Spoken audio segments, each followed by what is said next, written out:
Ayan yung matangkad na sinasabi namin, July. Yan, no? Si Romel po yan. Sa Maynila na po yan. Tapos nakain na din yung asawa niya.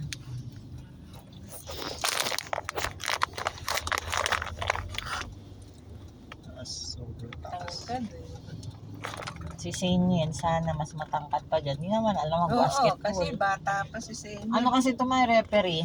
Oo, ng basketball. Sa Manila. Yun ang trabaho niya. Senyo, tatangkad pa yun. Bata pa eh. Ayun naman na si Rescue.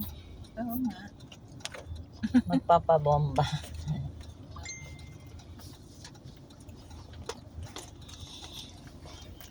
Tubig.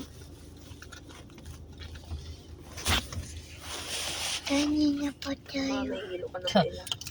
Okay. Malayo pa.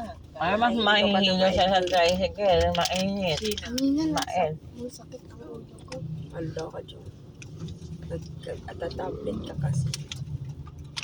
Hindi naman masakit ang ulo ko. Doon kanina sa labas?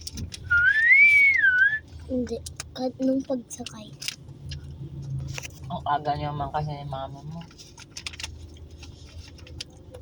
Umuwi ang nanay mo, siguro mga Hindi yata natutulog sila. anong oras ba yan? Sigaw ng sigaw kay Malu. Hindi magising si Malu.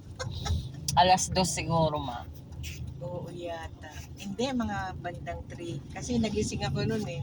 Patulog pa lang ako yun. Sigaw ng sigaw, sigaw ng sigaw.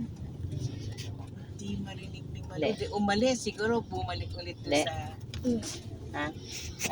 kailan po. Dito, oh. Mamaya. Bakit?